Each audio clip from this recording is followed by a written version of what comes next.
जन्म हो चुका है, इसे बदला नहीं जा सकता और मौत अटल है, उसे टाला भी नहीं जा सकता।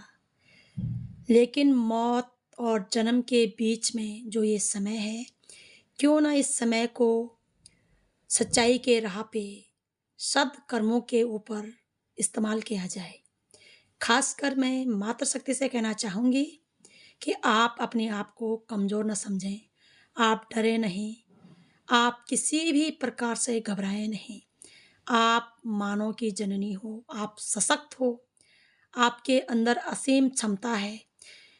यदि आप अकेले 9 महीने तक अपने शिशु का वज़न उठा सकती हैं, यदि आप प्रसव पीड़ा में इतनी खतरनाक दर्द सहकर अपने शिशु को जन्म दे सकते हैं, उसे बड़ा कर सकते हैं पाल-पोस कर, फिर जाकर वो कहीं ताकतवर होते हैं, तो आप क्या कर सकते हैं, ये आपको जानने समझने की ज़रूरत है कि आपकी जो क्षमता है वो अनंत है, असीम है।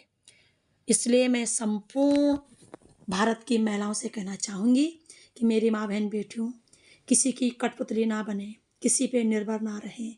ये इंतज़ार ना करें कि कोई आएगा और तुम्हारी मदद करेगा, तुम्हारी हेल्प करेगा। तुम जब मनुष्य को जन्म दे सकती हो, तो तुम्हें किसी की ज़रूरत कहाँ पड़ेगी हेल्प करने की। तुम स्वयं न केवल अपनी हेल्प कर सकती हो, बल्कि सभी प्राणियों की, सभी मनुष्यों की हेल्प कर सकते हो। और वैसे भी तुम्हें किसी की हेल्प की क्या ज़रूरत है।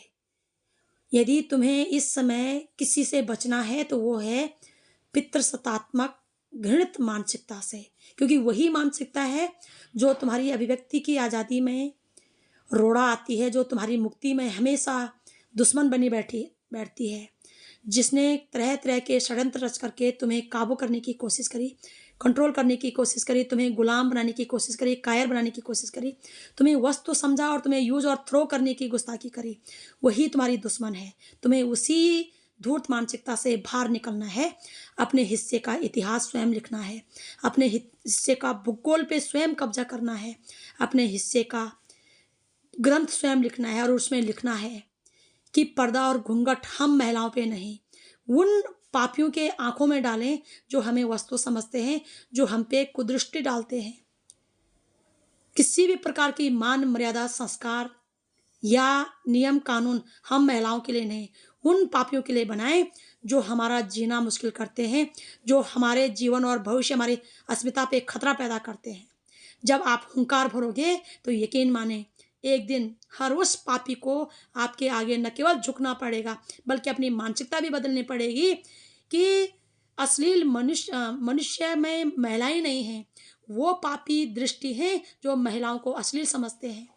एक दिन उन्हें अपने कर्मों में पछतावा करना पड़ेगा कि संस्कार महिलाओं को देने की ज़रूरत नहीं थी। संस्कारों की ज़रूरत उन पितृसत्तात्मक सोच को थी, जो महिलाओं को अपना गुलाम समझते थे, जो महिलाओं को कायर समझते थे, कमज़ोर समझते थे। जो वो उनका मूर्खता का प्रमाण है, जिन्हें ये नहीं पता कि यदि महिलाएँ कमज़ोर हैं, तो फिर हम कैसे पैदा होते, फिर हम कैसे महान हुए, फिर हम कैसे सशक्त हुए।